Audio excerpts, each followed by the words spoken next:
What's up, Disney Internet? My name is Dan, and this is my vlog. So I wanted to talk about something, but I want to start with a story. I know I talked about explaining your stuff ahead of time is kind of annoying, but bear with me. So recently I was watching a video by the amazing atheist called The Beautiful Destruction of Steve Shives. And in the video he was talking about how Steve Shives has gone from being a very, open-thinking atheist to becoming indoctrinated in a very cult-like mentality when it comes to things like feminism, and he's become very much in an echo chamber and blocks people on Twitter for whatever. In fact, blocks people who are following people he's blocked and he doesn't agree with. And he's like, I'm pretty sure that if you go check your Twitter feed, you'll find out you've been blocked by Steve Shives. I'm like, okay, I've never talked to Steve. I've never, referenced him or anything. Why would he block me? And then I go check my Twitter feed, and lo and behold, I'm blocked by Steve Shives. Now, this brings me to an interesting conclusion. And I realize this because it's not only Steve Shives who blocks people he doesn't agree with. Many SJWs it seems to be the MO, the modus operandum, the par for the course of what feminists and other SJWs seem to do to people and follow people who don't agree with their thing. They seem to block them. They don't want them seeing their tweets. Which I'm like, that doesn't make any sense. And I realized that this is actually one of the biggest failings on their part. Why people don't like them is because of this attitude. And I recently was I like to review philosophy, and I was looking at Sun Tzu. Sun Tzu was those who don't know who he was a Chinese general and tactician and philosopher who talked about a lot of the stuff he talked about was tactics of battle and argument. He talked about ways to win, and one of his famous quotes was about knowledge, knowing yourself and your opponent. And everyone realized that that SJWs in particular don't seem to understand this. They seem to, and it's their biggest failing. See, Sun Tzu's talked about that if you know the quote, I'm paraphrasing, if you know yourself and you know your enemy, you're likely to win. He said you'll win 1,000 battles. But in a more modern thing, you're better equipped to defeat your opponent. He said if you only know yourself but not your enemy, every victory you gain will also have a defeat followed. Basically, you're gonna lose. You will win, but you'll also lose in some way because they'll blindside you. And if you don't know yourself and you don't know your enemy, you're fucked. And this is actually a recurring theme in feminism. See, the problem is they're not knowing their enemy. And the irony is, I think they're thinking, oh, if I block them, they can't use stuff again. The problem is, if you don't know your enemy, you can't beat them. The problem is they put all this stuff out, and it's like, okay, we know them, but they don't. And this is the thing I learned about from politics recently, is that how do you defeat your enemy? You know them. I mean, look at what Trump's doing. He's going to Hill. Look at all this stuff.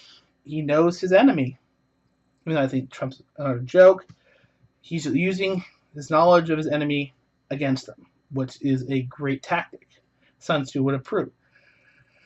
Feminists aren't doing that. That's why they're getting, basically run over by their opponents. In fact, some of them even block people who make refutations or stuff because I think they deep down know that their opponent knows them better, and they are just going in culture going la la la la la, and that's a bad move. That's why people as I said, that's why they're losing. They're not. In fact, they're at a certain point they don't even know themselves. They don't even know what they really stand for when it comes to things like, and they talk about, oh, we need to end, gender based oppression. I'm like, okay, great. Why aren't you going over to and helping out the feminists who are in the third world, like in Somalia, in Saudi Arabia, in Iran, in Iraq, and Pakistan, saying, "Hey, you shouldn't be oppressing women." They say, "See, this is where double thinking." I think that's Sun Tzu. I think I'm only inferring that he seemed to, when it comes to tactics, think double thinking is a bad move because it clouds your knowledge of yourself. So they think, oh, well, this is culturally relative. Okay, then why are you going telling anyone in England and Germany and Europe how to think? And here's another thing: they get their knowledge, some of their stuff, their knowledge they get about the causes they're backing are gotten third hand. For instance, they talk about, oh, Islam's a religion of peace. Islam, I mean, yes and no if you understand these, but they are literally saying these people, they're saying, oh, Islam, and they're claiming ISIS and Al Qaeda are not Muslim. I'm like, okay, so have you ever fucking read the Quran or the Hadith or any of the other works of Islam? And I bet you most of them will say no. Well, there's your problem because I'm reading the Quran right now because I wanted to understand it. I'm mainly doing it through the YouTube channel, the Quran Reloaded, which is related to the Bible Reloaded. And ISIS is technically doing what's in the Quran. They're literalists. See, it's funny. You guys go after the Christians. You go after the Westboroughs. You go after the KKK for being racist, and Westboro for being, anti-LGBT and stuff. Because you're like, oh, this is wrong. It's in the Bible. I'm serious. A lot of this stuff is actually in the Bible. Check it out. Stuff in like Leviticus and Deuteronomy and all this stuff appears in the Bible. But when Islam does it, which is in their book, you're like, no, they're not Muslim. They're just a different kind. Just like with Jews, you don't hear the Orthodox claiming that Reformed Jews aren't real Jews. They're like, no, they're just lax Jews. They're not the most Orthodox.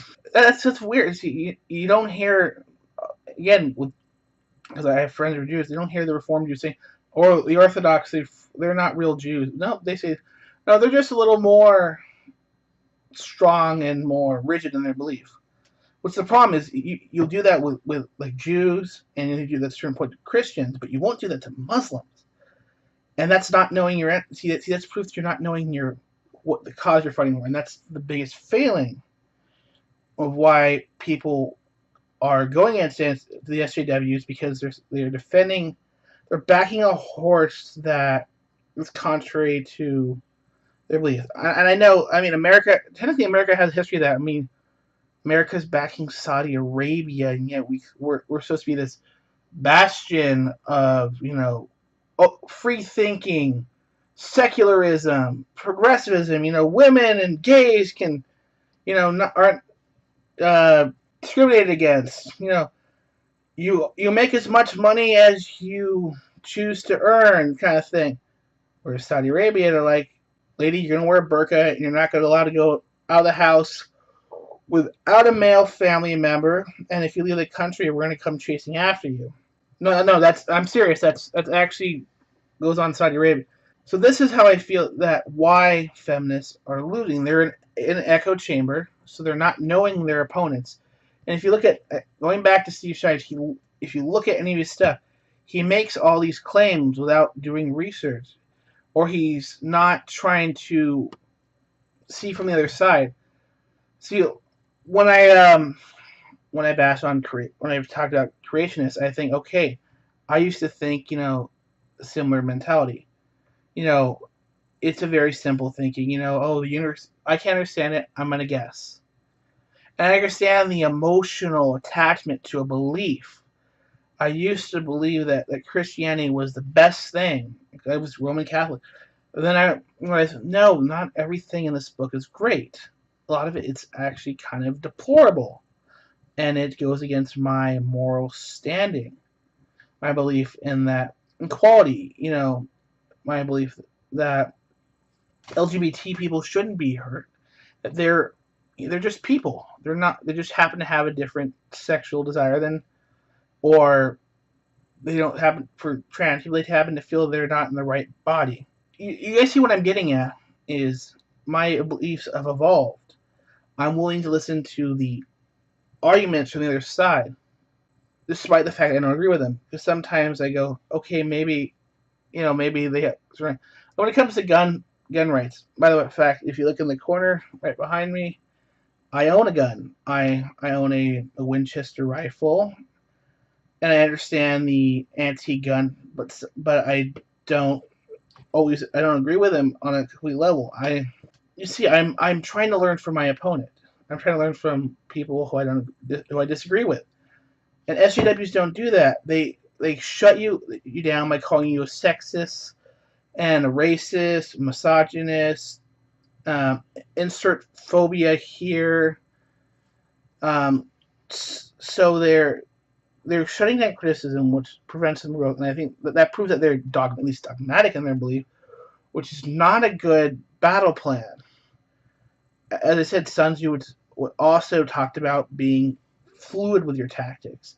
He talked about, for instance, like if you're going up against an army that's bigger than you, you don't go straight in. You attack from the side. You pick off the weak and you retreat. Despite the fact that feminism is a very strong word, that's why the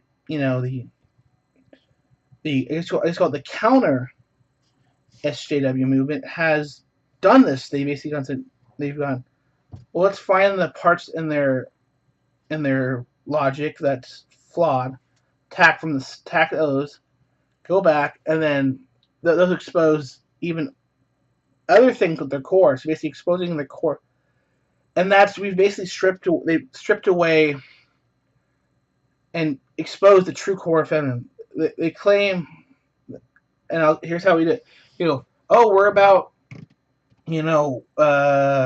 wage equality, and then someone goes, okay, if women are paid less than men, then why aren't corporations hiring more women than men?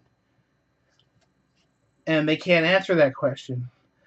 They'll go, oh, it's nepotism or cronyism.